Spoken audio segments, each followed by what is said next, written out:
1, 2, 3. Fuck it. My darling, I love you, I love you, I love you, I love you, I love you, I love you, I love you, I love you, I love you, I love you, I love you, I love you, I love you, I love you, I love you, I love you. Okay, so if you grew up playing Roblox, you already know exactly what I'm talking about. The second you bring up how much better this platform used to be, somebody always hits you with the same line. You only miss it because you were a kid. It's just nostalgia. Old Roblox wasn't actually any better than what we've got now. You were just younger and happier. And that's usually where the conversation ends. Old Roblox better? It's just nostalgia. Cool. Conversation over. Except I've never really bought that because I don't think it's true. So I went digging to actually settle it once and for all. Was old Roblox genuinely better? Or have we all just been lied to by our own memories? Now, quick disclaimer before we get into it. This isn't gonna be one of those old Roblox perfect, new Roblox trash videos. I actually do like a decent amount of modern Roblox, to be honest. It's more so the fact that I've been playing pretty consistently since 2015. And lately I just haven't been. I don't really keep up with a lot of the news on the platform anymore, or even any of the new games that are out. And at the same time, I keep seeing these old Roblox Was Better type of videos spreading all over social media, with people making whole edits about old Roblox and talking about how much they miss it. And what I'm thinking is, there's gotta be something there, right? It can't all just be nostalgia. Alright, so quick story time. I first found out about Roblox from a friend at school back in 2015.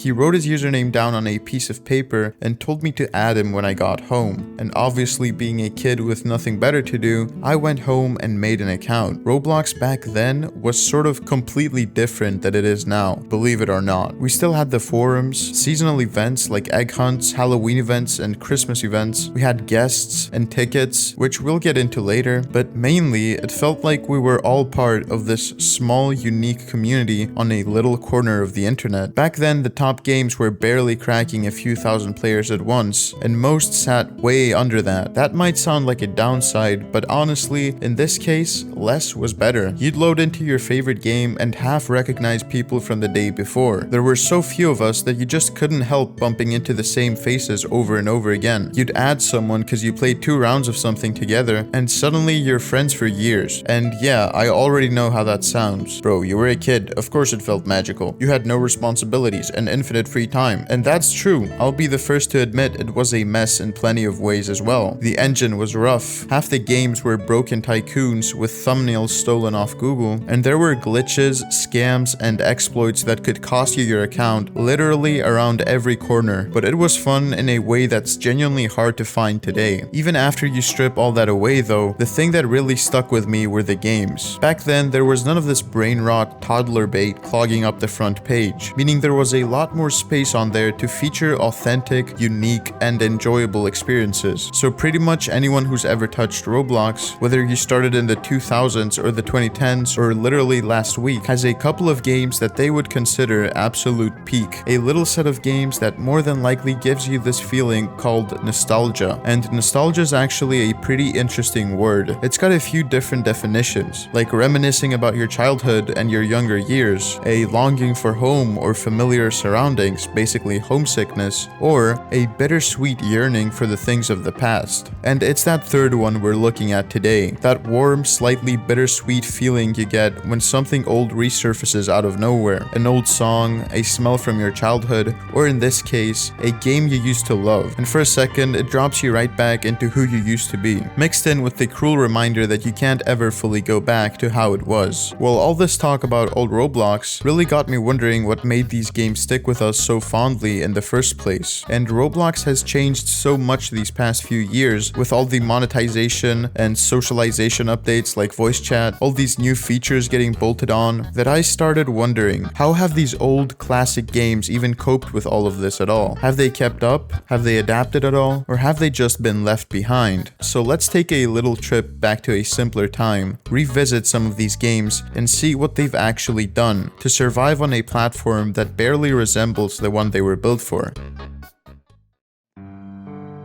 One of the oldest games still standing strong on the whole platform has gotta be Work at a Pizza Place, made all the way back in March of 2008. Quick fun fact before anything else, it actually started as Work at a Krusty Krab in 2008, but it was taken down presumably due to Nickelodeon being pretty angry about someone using their characters in a way they wouldn't make money off of. In 2009, the game was remade, this time being called the iconic Work at a Pizza Place. The whole premise of this game is basically centered around role-playing that you are employed. You and a bunch of other players get to run a pizza shop together, and you get to play as either a cashier, a cook, a pizza boxer, a delivery guy, and a supplier. We're not going to talk about the manager. Keep in mind, this whole operation only really works if everyone works together and plays along. Most of the time, it was a real shit show, especially in the kitchen with noobs walking into the ovens and getting burnt to a crisp. Anyway, I think this whole idea is great, to be honest. There's no sort of final boss, no big end game, and nothing you're grinding towards, except maybe getting to customize your house a bit with the money you earn. It just proves that sometimes less is more. So how's it held up? Well, kind of perfectly, weirdly enough. It was the first game on the entire site to ever cross 100 million visits. It's well past 5 billion now, and on any normal afternoon, there's still 7,000 or 8,000 people in there making imaginary pizza, 16 years later. It still gets updates as well, like little house upgrades, seasonal updates, but nothing crazy that ever breaks what has already worked. It never chased any trend, and it never turned into some microtransaction slot machine for toddlers. It just stayed a comfy little pizza place the whole way through.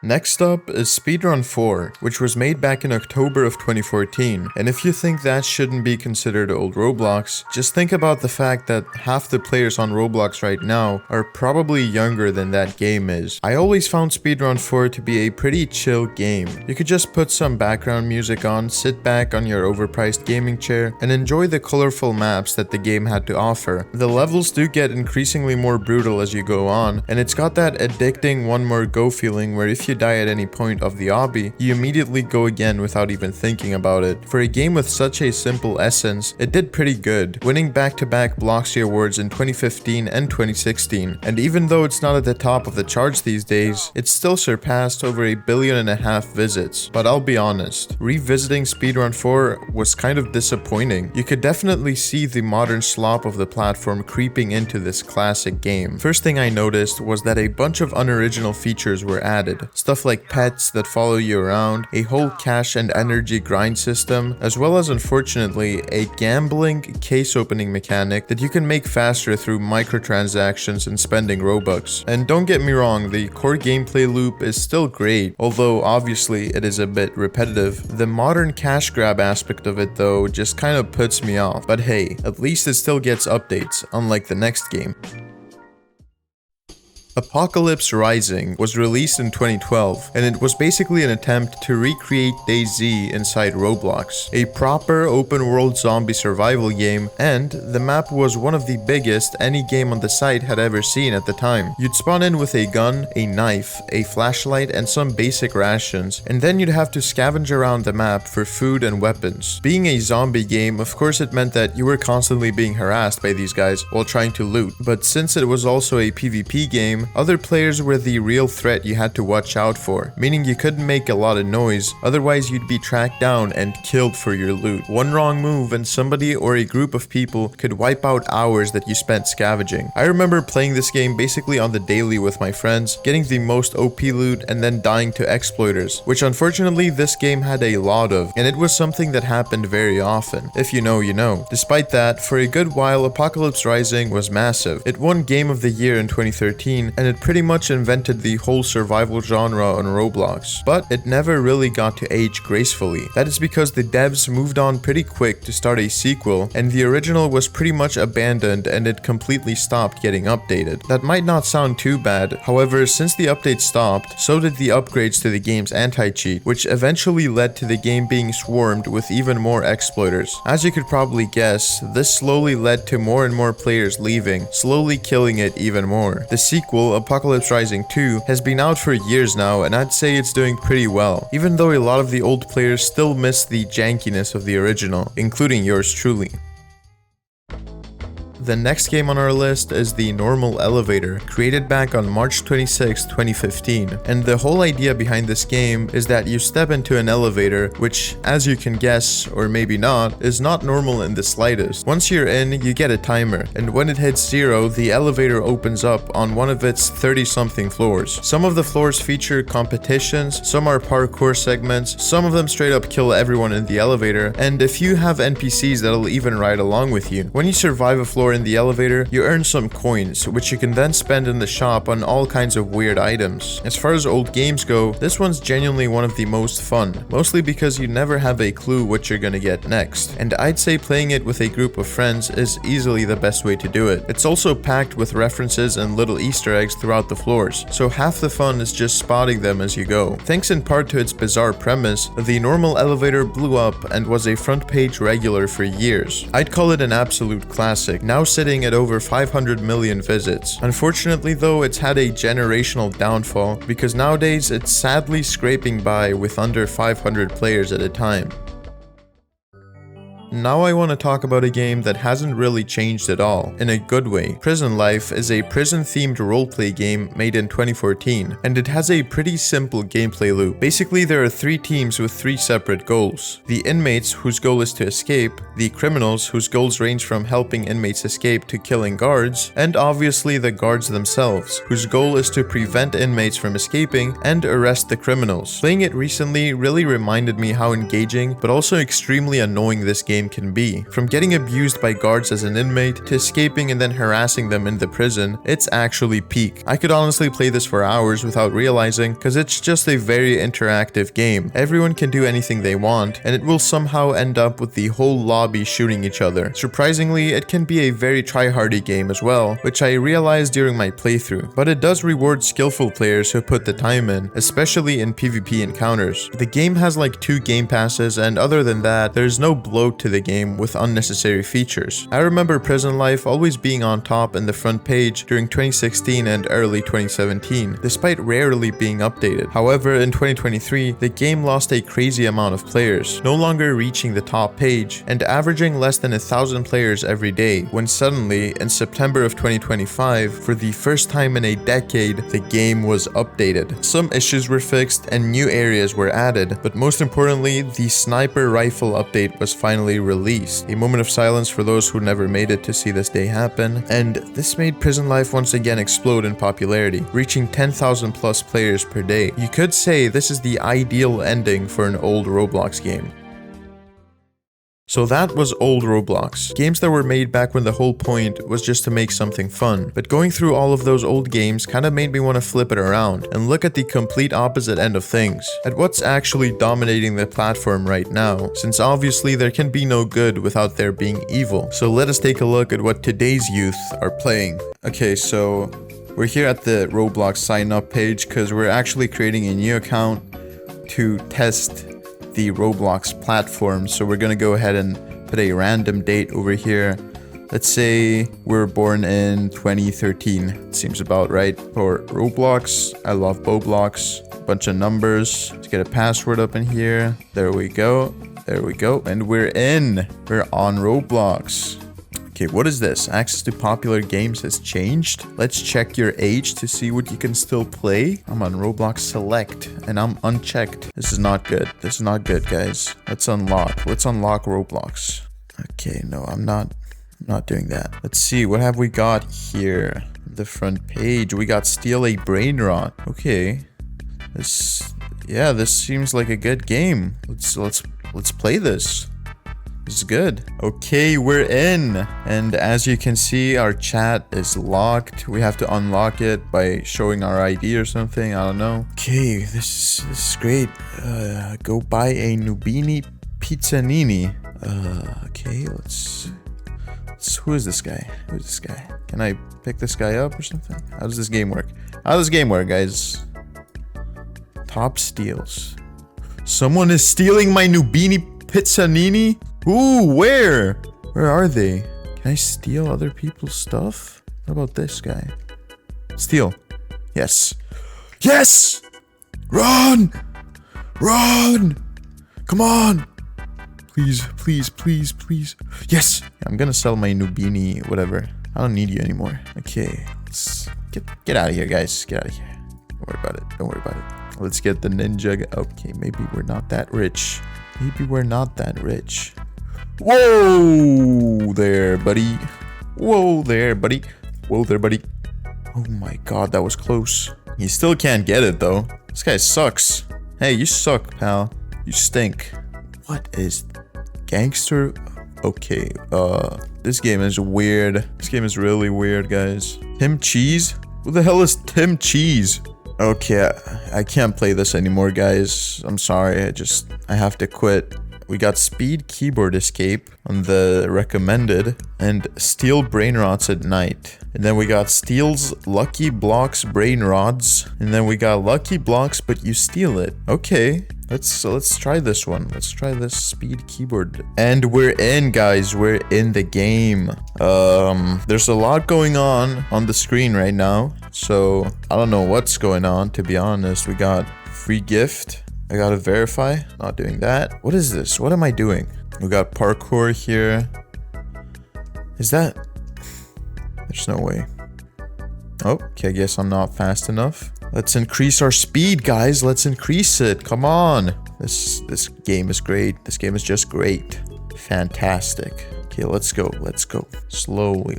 Level 3. There we go. Progress. That's progress. Yeah, let's go. Let's jump.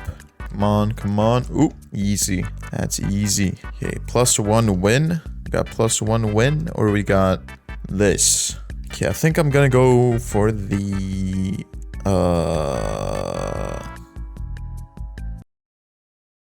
So yeah, that's pretty much the state of the front page these days. And honestly, I could sit here and clown on these games all day, but that's kind of the easy part. Everyone already knows what kind of slop is on the platform nowadays, but the games are only half of it. A lot of what I miss about old Roblox isn't the games at all. It's the features, actual stuff the platform used to have and then just removed over the years. Take the forums, for example. Old Roblox had proper forums, a place where the community could go to hang out, argue, make friends, share builds, plan in-game meetups, and you could actually even talk to some of the Roblox staff on there. For a lot of people, the forums were Roblox, more than even the games were, and on December 11th, 2017, Roblox shut them down. Now, I'm not gonna sit here and pretend the forums were some perfect utopia, because they weren't. They were actually a moderation nightmare. They got raided into the ground, there was genuinely nasty stuff on there, and Roblox is a platform mostly full of kids. So yeah, I get why a company looks at that and goes, this is a lawsuit waiting to happen, but they didn't even try to replace them. They just bulldozed them, and I think that was a big blow to the community back then. Same thing with ticks. Back in the day, Roblox had 2 currencies, not 1. There was Robux, which we all know, and it's the stuff you buy with real money. And then there was ticks, or tickets. Ticks worked like this, and I want you to think about how insane it sounds by today's standards. You got ticks by simply logging into the game. That was it. Just for opening the site and being online that day, Roblox handed you 10 ticks for free. On top of that, every time somebody joined a game you'd made, you earned 8 ticks off of that as well. So if you built some dumb little obby or something, you'd log in the next day to a little pile of ticks you didn't have before. And for kids who couldn't afford Robux, this was great news. You could save up ticks and actually buy stuff off the catalog without having to spend your parents' money to get Robux. But obviously, that's not very beneficial for a company like Roblox. So on April 14th, 2016, they removed them. Any ticks you were sitting on got wiped, and from that day forward, there was one currency, Robux. And Robux mostly means real money going in. They gave the usual reasons like people botting ticks or simplifying things for new users, all of which is fair enough and probably even true, but whatever the reason, the result was the same. The free alternative was removed and now you had to pay. And again, the same thing happened with guests. Guests were a way you could try out Roblox without fully committing and creating an account. You could just click play and enjoy any game as a guest. Roblox removed guests off PC on October the 2nd of 2017, and obviously the reason for them to do so is to get more people to register and create new accounts. I mean, think about it. A guest is a person who's playing but isn't officially a number yet. An account is a number, and Roblox's ultimate goal is obviously for the numbers to keep going up. So let's just line these dates up real quick. 2016, they killed ticks, and now the Roblox economy runs on real money. 2017, they shut down the forums, the main community hub where people people gather to share their opinions. Also 2017, they get rid of guests, and suddenly everyone has to make an account. And then in March 2021 comes the big one. Roblox officially goes public. That means it becomes a publicly traded company on the actual stock market, and that changes everything about what Roblox is for. Before, even as it got big, it could afford to focus on just being a good platform for the players. It didn't have to be obsessed with making money the way it is now, but now it's a public company, and a public company has to stand up every 3 months and show the shareholders that profits went up. More players, more hours, more money spent on the game. That is Roblox's job now. So looking back at that list of changes with that in mind, killing the free currency pushes people towards spending real money, which is good for business. Forcing everyone off guests translates to countable, trackable users, which is also good for business. And the games themselves start getting built around the same things. Game passes, premium perks, loot boxes, rewards you pay to spin, or these endless grindy loops designed to keep you hooked. And it's not even Roblox being evil or anything like that, as I've seen some people claiming. It's simply what a company starts doing when its only end goal is profit. So after going through all of that, you'd think the story kinda just ends there. That old Roblox is gone, and that's that. But there's actually this whole community I stumbled onto that honestly blew my mind, because it turns out some people miss old Roblox so much that they've straight up rebuilt it themselves. This is what's called the Roblox Revivals scene. It's basically a whole community of people dedicated to recreating old Roblox, and it splits into 2 categories. The first category is recreations that exist on Roblox itself, games you can go play right now that simulate what the platform used to look and feel like. The biggest one is Retro Studio, which is kinda insane when you think about it, because it's basically an old Roblox studio running inside modern Roblox. You pick any year between 2009 and 2015, and you can build and publish your own games in that exact era's style, including the old UI, the old textures, all of it. And then there's also the second category, which is even more complex. These are full-on emulators, meaning they are separate programs you download that run completely outside of Roblox. The big one is Novatus, a free launcher that lets you boot up actual old Roblox clients, and I don't think people realize how much work this stuff actually takes. These aren't official. Half of them even come with a little disclaimer saying they're not affiliated with or endorsed by Roblox at all. And it's not just 1 or 2 revivals out there either. There are entire curated lists, dozens of revivals sorted year by year, and nearly all of them are made completely for free by people who just wanted that specific era of Roblox back. Even though a lot of them are dead now or abandoned halfway, new ones keep popping up all the time. Playing these old Roblox emulators can kinda remind you why you liked Roblox so much in the first place. And it just makes me wonder why Roblox hasn't done what Minecraft has. Because with Minecraft, you can open the official launcher right now, scroll through pretty much every old version, alpha, beta, whatever, and just play it without any dodgy third-party downloads being needed. Roblox could do the exact same thing in theory, but they never have. And honestly, I don't think they ever will. Part of it is of course technical. Old Roblox ran on a completely different engine with none of the modern security, so those old clients wouldn't even work today anyway. But the bigger reason, if I'm being honest, is probably that old Roblox just doesn't make them any money. It was a looser, way less monetized version of the platform, and that's basically the opposite of everything modern Roblox is built around now. So instead of the company preserving its own history, it's been left to the fans to do it for them. And honestly, that is what convinced me there's more to this than just nostalgia, because you don't get a preservation movement this big over a simple feeling. Nobody spends years reverse engineering a dead game engine from 3 screenshots just because they miss being a kid. They're doing it because there was genuinely something there worth saving. That less monetized, more creative, more community-driven version of Roblox that the actual company moved on from a long time ago. So yeah, in a weird way, old Roblox is still alive. It's just running on life support now because the only place that version of it can still exist is inside a copy somebody rebuilt from their memory.